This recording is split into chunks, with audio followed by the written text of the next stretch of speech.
Hello, everyone. This is Patty from Penaki. Here we are with Emily Ran. Very nice to see you after, it's been a while, right? So how are you? How are you overall? I'm doing well. I am still on so my sleep schedule is always bad, but I'm still on Berlin time for World since I'm still watching it. I just got back a few days ago, and it's been a really good year for me. So I'm pretty happy.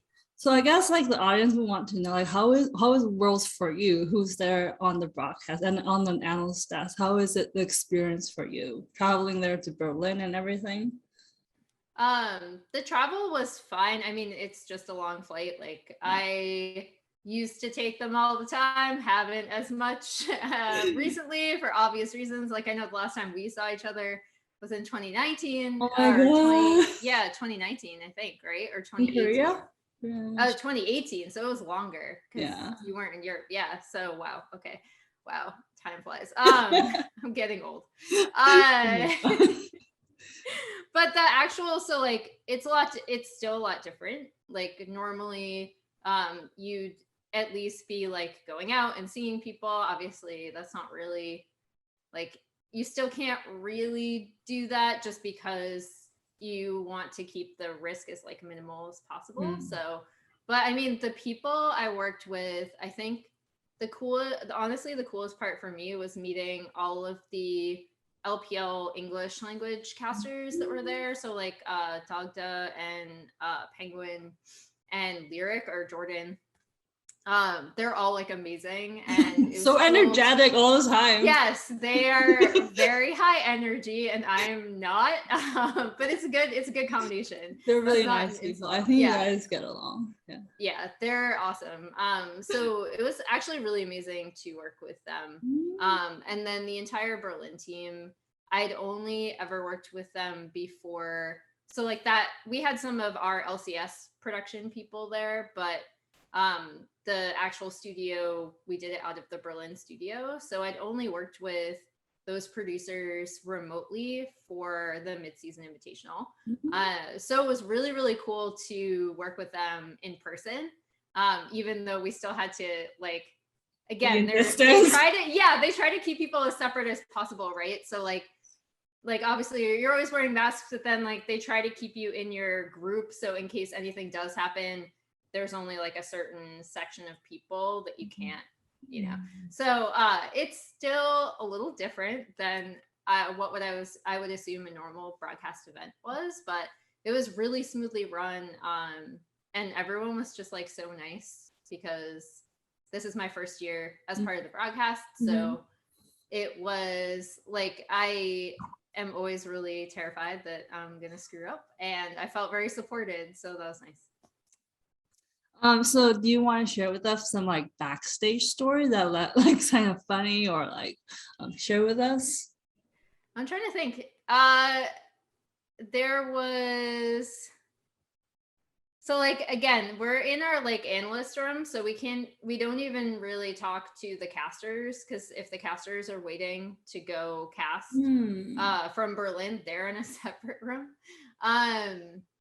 There was one time where Shox and I were walking back and we were just chatting and our mics went out to the actual broadcast by mistake.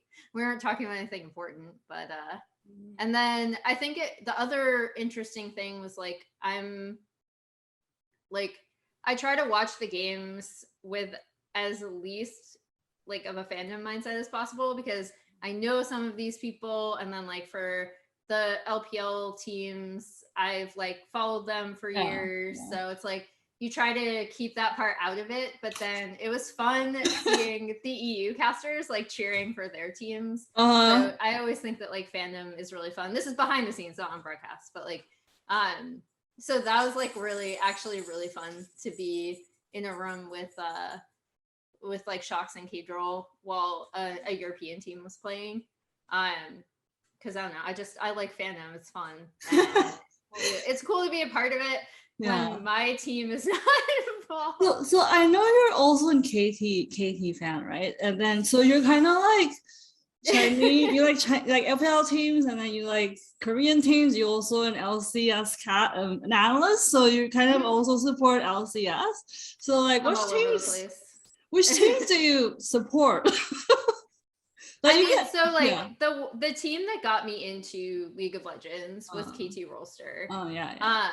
In terms of like LPL teams, I kind of just always want them to do well. Similarly with LCS teams, I like it's a lot different because I know the players, right? Yeah, so like when I see like Team Liquid's day yesterday, right? So I don't know when this interview is going to come out, but at this point in time, they just played the day previous and just barely didn't make it out of groups and tiebreakers, right? For like the third, I think, straight year in a row, they ended 3-3 and didn't make it out of groups. And I know those players, you know, so like that's especially like I don't even know how many times I've talked to not even being on broadcast, an ESPN journalist. Like I've talked to Jensen so many times, I've talked to Santorin so many times. Like I know these guys, so that is another level of like I'm sad for them because I know you. That's different. That's a little bit different than being a fan, I guess. But, I know it's hard. I mean, someone has to lose, right? So you're always going to be sad about something. This is what happens when you're an esports fan. Every year you're like heartbreaks. Right? Okay, so far, which game is the most impressive that you saw, and why is that? Probably the first EDG T1 game. I thought so first of all, T1 are performing better than I thought they would, to be honest. I think all of the LCK teams came in because scrims, like because you can't have the same team from the same region group in your group. It encourages you to pretty much only scrim against teams from your region, unfortunately, or like you will be scrimming against teams from your region, right? Because they're not going to be in your group. So the 4 LCK teams came in with, I think, a really good meta read, and definitely like Tamwon especially, but other teams dictated the pace of like what teams were doing. But so T1 came in and they're performing better than I thought. But that T1 game against EDG, I thought we saw the EDG that I expected in their losses later on. But I did not expect to see an EDG that was that like patient and that read T1 so well, with the fact that they always rotate up for Herald. Like basically owner will always pass topside for Herald, like almost on a timer. And EDG did such a great job of like setting up vision and responding to that, and then playing really patiently, which isn't necessarily something I usually think of when I consider EDG. But both teams, I like point to that game above all of the other single games that we've seen thus far as an example of two teams just playing really, really well. And even though it wasn't a high kill game, which I typically like, actually more action in my League of Legends games, it was a very tense and interesting game. And I thought both teams played really well. So that'd be my number one of all of the games that have been played thus far. Like a Shakespeare game. Yeah, exactly. Like I'm not one of those people though that thinks like the perfect League of Legends game has no kills. And I thought it was really funny because I was talking to Jordan and he was saying how he talked to one of the LPL coaches. I don't remember which one. And he was talking about how like a lot of the times, for example, in LCS, we'll be like, why are you fighting over like nothing when like, for example, Dragon won't be up and they're just fighting in the river randomly, right? And the LPL coach was like, well, that's such a Western mindset because like you're always fighting over something, like you're always fighting over gold, like to get gold or experience, and it's funny because I don't think LCS teams see it that way. Like they see it more rigid in terms of objective setups and stuff. So A, I thought it was really interesting, but B, I'm never the person who's like a perfect game is no kills, only turrets taken, because I think fighting is a part of the game. Fun. Do you think that maybe resulted in the result of the second week of groups? Because like you see like from what I see, what we see, that LCS is doing a lot better than maybe I originally expected. And you maybe, because I saw some of your tweets, and LPL was doing like a lot worse than like what I have expected. So what do you think actually happened there? So I think always, first of all, I think always LPL teams are going to be really volatile just because of their mindset, the general mindset towards the game. I don't think that's a bad thing, actually. I think that's why typically they can be really good in best of 5 series, because they'll always keep trying to bring like creative looks, whether that be in draft or actual execution, that teams won't expect. But you can't, so single games are like really unforgiving in that way, because you only have one game, right? Like it's not a series.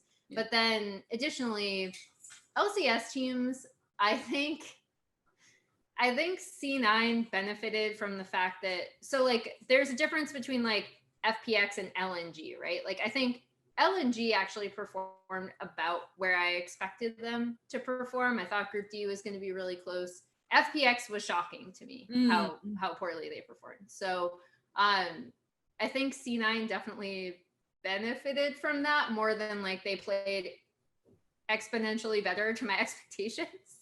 Like I thought TL was probably the best performing LCS team in groups. And then I think that LCS performed better to expectation, but those expectations were, because like people's opinion varies dramatically on the region as a whole based on just Worlds results. And so it's weird because I feel like people don't remember that, for example, Team Liquid again went 3-3 last year and was like not that far from making it out of that group.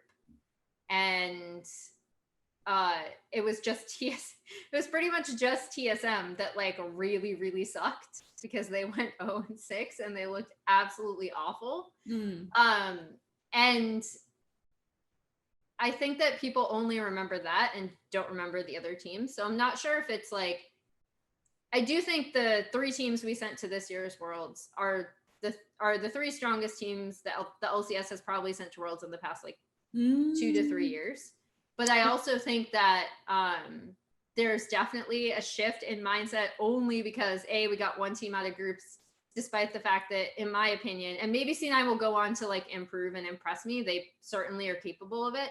But as of right now, end of groups, they were not the best performing LCS team in groups on the Rift, in my opinion.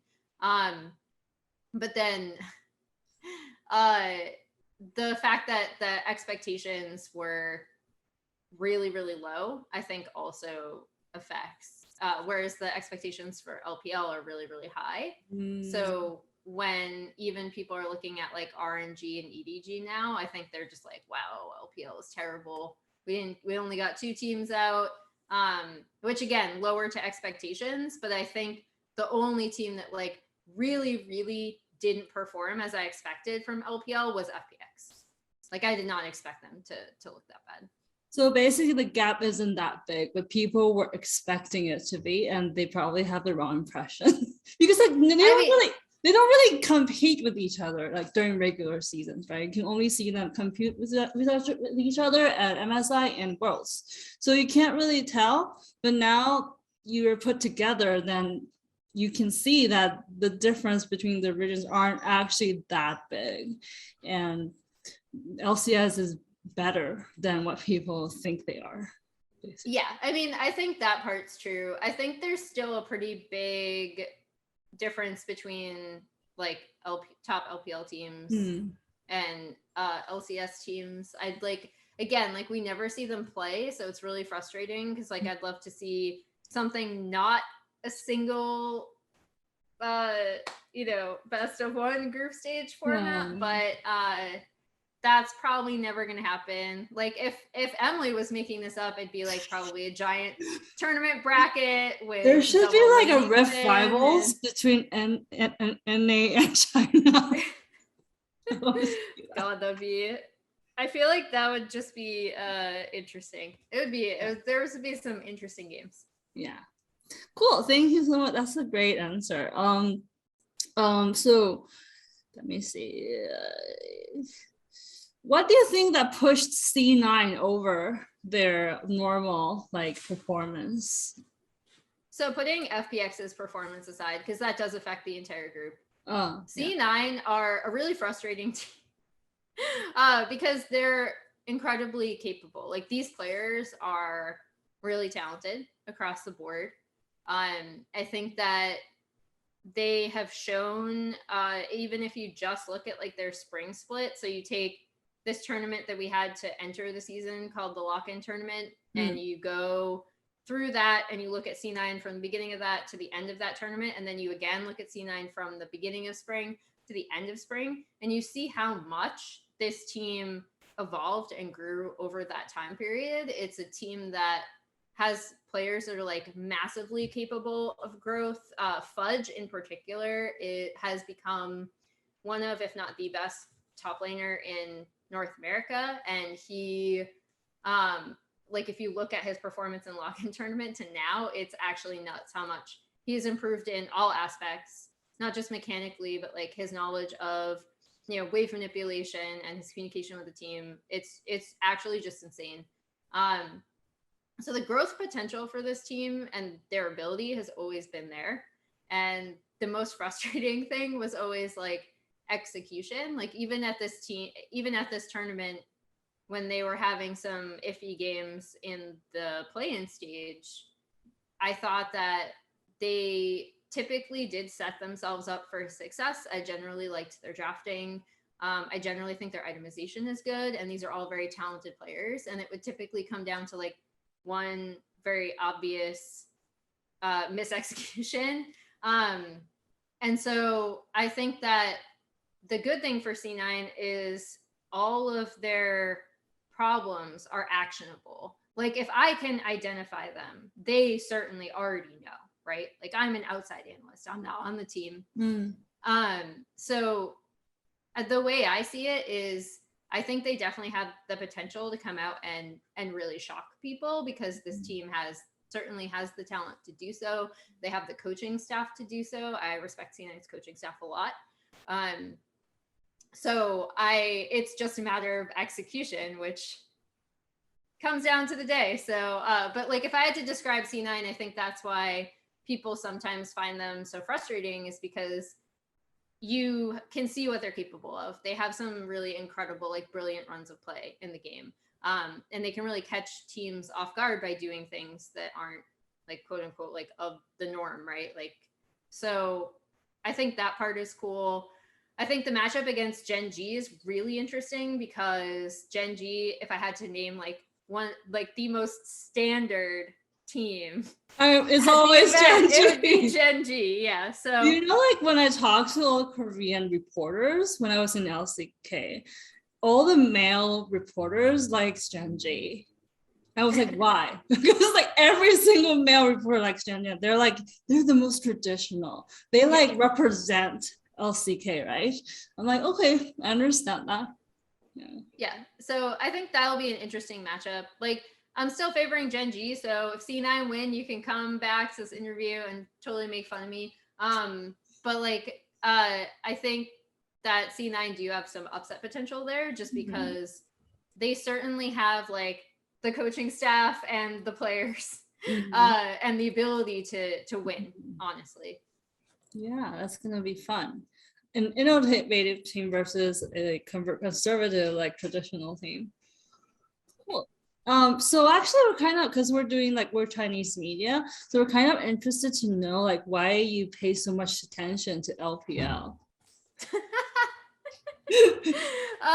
Yeah, so LPL was something that I got into initially because I was a KT fan. And Insec and Zero went to Starhome Royal Club. So I started watching Starhome Royal Club games back in 2014. And back then, I'll say that I don't know how much the Chinese audience knows this, but it was really difficult to watch LPL as an English language fan. Because like obviously I could go and watch the games in Chinese, but I couldn't understand any of the casting. And so like the option was go on Chinese streaming site, which sometimes doesn't work. Like I feel like every LPL person, like any English language journalist who covers the LPL, has like the one streaming site that works for them above all other Chinese streaming sites, and then some of them that just don't work. Mine actually used to be Panda TV, but it doesn't exist anymore. Now I can just watch it on the LPL QQ site, and that works fine for me too. But then there was a English language broadcast that was done by fans, including Kelsey Moser and Frost Guerin and Razzle Plasm, who people might know because they've all been on broadcasts since. Yeah. And then in 2015 is when Riot took over the broadcast, and that was when I really started following the LPL as a whole. And initially, and I've written about this, about like why I love the LPL in a thing, I think I wrote it last year or the year before. Honestly, the years are blending together, for ESPN. But I was talking about how I had to like reevaluate how I looked at the game. Like, so the LPL teams played so differently than what I had been taught was like good League of Legends. And it's not that like, you know, there's a certain way to play the game and then LPL teams were playing it wrongly. It was that I had to just like restructure my thinking as to how the game was played and why teams were contesting for certain things. And it didn't make sense to me initially, but I really appreciated, and like I think the thing that made me really stick fiercely with the LPL is that they were always so like stubborn with their styles. Like they're not changing, and I actually really appreciated that, because I think for years a lot of people like there are obvious things in League of Legends that you should know conceptually, but then when it comes down to play style, I think a lot of times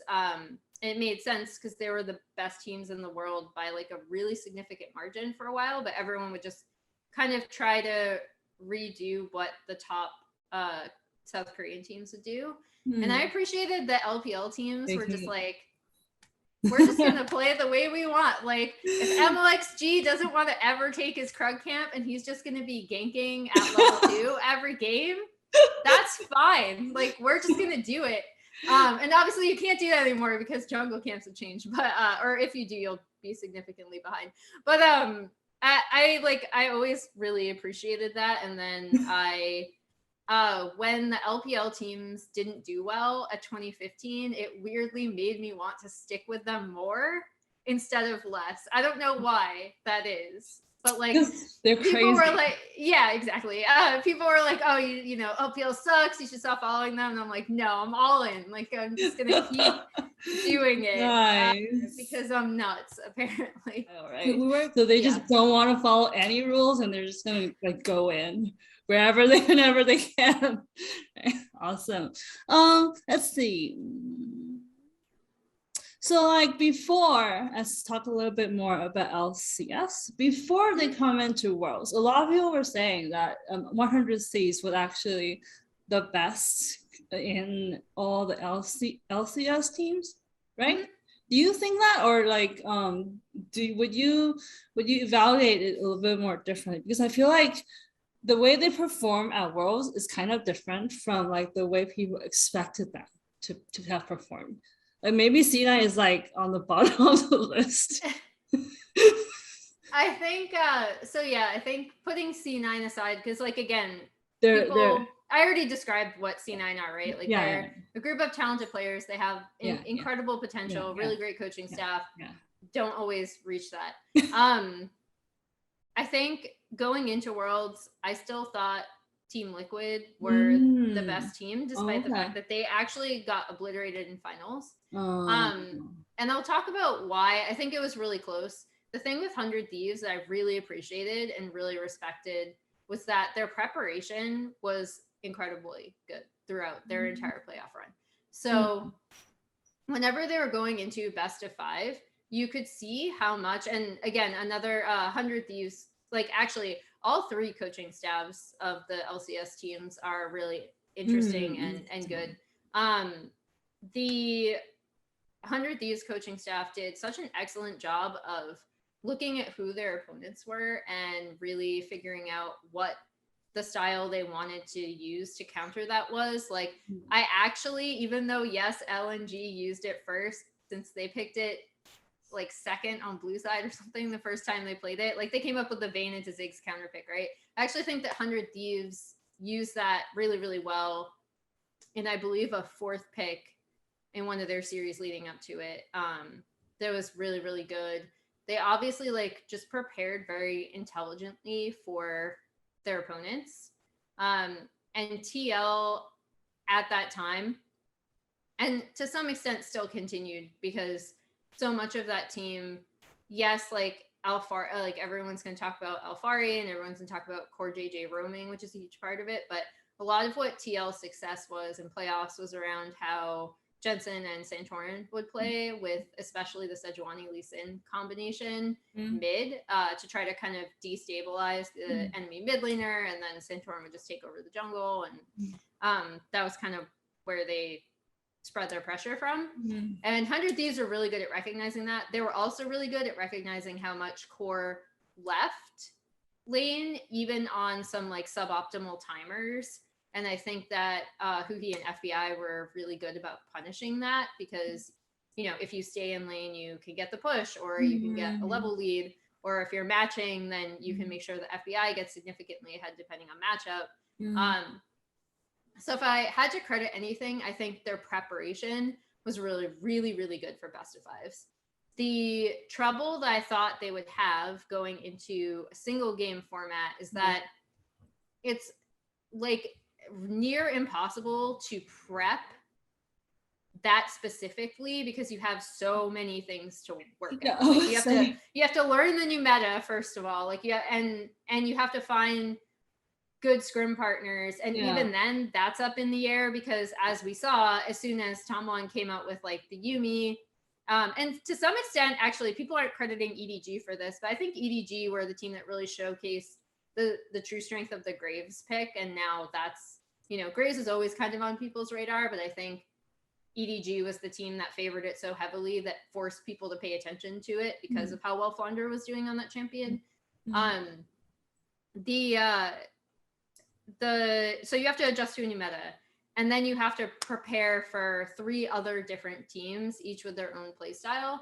And it's just so much more difficult to do that in that kind of environment under time compression, because another thing that I think people are forgetting about this specific World Championship is that you have only 1 day of recovery from the first round robin to the second round robin, or Group A only had 1 day.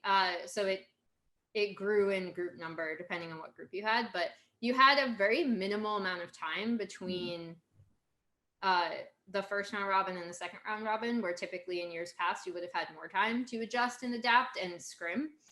So that's another thing that I think 100 Thieves, when I saw how they got here, and that's not to take away again from how they got here, because I think they were incredibly well prepared. I think they played really well. I actually think if they'd been able to stay in this meta a little bit more, since it is looking like more of a bot lane focused meta, I actually think that they could have done quite well. Or at least like perform better than what we saw. Because even like, for example, I really loved their composition. I believe it was against T1. Was that the Malphite comp that they ran, I think? You can correct me if I'm wrong. I'm pretty sure I'm remembering the right game. They all blend together because I've watched so many games. I watch these games and I forget the next second. You're way more better than me. I'm remembering. So like, I really like that composition, but they didn't execute it. Like you really had to like go in and punish that over and over again. And they didn't do it. They played too hesitantly. So I don't know if that's something that changes with time and more prep either, but like even in that game and that draft, you could see the strong preparation that a team like 100 Thieves can have. But so the reason why I thought Team Like over better is the incredibly long answer. I think their overall fundamentals and game understanding were a bit better. And I think when I compare their games to 100 Thieves games, their execution was a bit better at Worlds. And then C9 we already talked about, so. So when you were describing how 100 Thieves prepare against Team Liquid, I was like, how are they gonna be able to do that at Worlds? You know, like even just for Team Liquid, they had like this kind of detailed kind of preparation on the bot lane and everything. I was like, how are they gonna do that at Worlds where you're facing like 3 different teams, right, at the same time? Yeah, and that's not to say that they didn't, because like obviously you can see it in their second like round robin. Yeah, they're getting better. They did. You showed that preparation, but then need more time. Well, they're gonna do well in maybe next year. So I just want to ask you, like, who do you think at the moment has the most potential of becoming the champion? Definitely Damwon. I think they have, I think they, unless someone, so like I said, it is a bot focused meta. And I think Damwon still do leave holes open there. So if you were to like hard focus bot lane, I'd be curious to see what would happen in a game. Sorry, you're gonna have to cut this audio out because the dog is no worries. That's cute. That was cute. So like in a very bot lane focused meta, I think that you could like theoretically attack their bot side, but overall, Damwon just seemed to have a really, like, first of all, really strong read on the meta and are dictating the pace of what the meta is. So even, you know, you ban away the Yuumi and they have answers for that. They just seem to have a lot of answers for things that they themselves brought to the table, which means there's been a lot of thought behind what they're doing. One player in particular who's playing much better than I expected, and I'm actually really happy because he's going into military service next year, so it's nice that he's having a final, like a good final hurrah, right? Is Khan. I think he's been performing really well. And if that happens and the bot lane is also performing well, I think that this is definitely a meta where Damwon will just absolutely excel. And it's really hard for me to see a team right now destabilizing that in a best of 5. Not even EDG. So EDG would be interesting because of what I described, right? So like EDG are back to like, not back, I'm kind of joking, but like they're definitely love that kind of style where like you pull your jungler early bot side and you get that bot tier 1 down by like 10 minutes, like Miko used to talk about in the past in like what 2017 or something. So that is a good stylistic matchup for EDG, and then it would just depend on what's going on the top side of the map.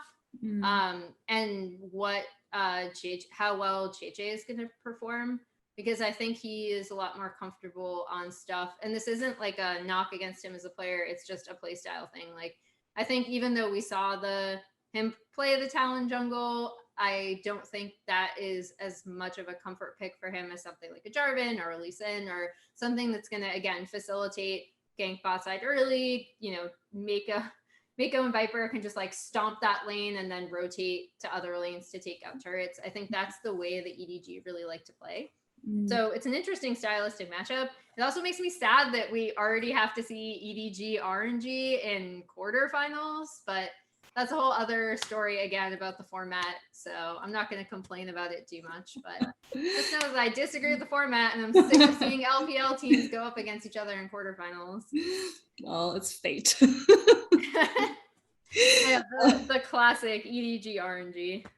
Cool. So which player do you think NA shined the most this year at Worlds so far? Is it Perks?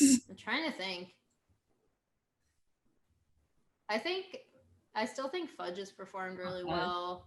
I think despite the fact that I know some people are going to see him because he is European, but I think Jensen had a phenomenal tournament actually. And Yeah, I mean, I would say Perks kind of, but then he also had that really insane game against FPX, which I can't get out of my mind. I just want to continuously give Fudge shout outs considering how much he's improved as a player from when he started. It's actually nuts. And then yeah, Jensen. I thought like Jensen had such a great day yesterday. And hopefully he's proud of his performance despite the loss, because yeah, really Jeff Johnson. Okay. So I guess last question is that do you have any suggestions for LPL English Rocket, because you watch it so much? What kind of program do you want to see, or give us some suggestions so we can help out, like develop the English side of the LPL broadcast? I would say you have like so many entertaining personalities with that side. Like the English language LPL casters are so funny. And obviously part of it I know is that, Jake is stuck in Australia, although that will change soon. I think the restrictions are being lifted in November, or at least eased with vaccination and testing. So I think that like allowing them to do some sort of like skits or variety stuff would be hilarious, because I feel like they're don't so funny how entertaining these people are. They're so funny. Oh my god. So I'd love to see that showcased more, just because their personalities are all awesome. Like they're really awesome people. I'd love to see more of that. Me too. I really want to see them yell and yell at each other. I actually hang out with Daga and Arsen back when I first got here, maybe in like March, and they were just like brothers, like saying bad stuff to each other, but in a jokey way, because they know each other for so long. It was just really fun watching them argue with each other. You got to meet them, right? They finish each other's sentences. It's actually hilarious. Yeah, I know. So funny. They're so cool. Thank you so much for talking to me. And hopefully you'll be able to come here, or me being able to go back. I just want to visit China just once. I'm trying to go for years.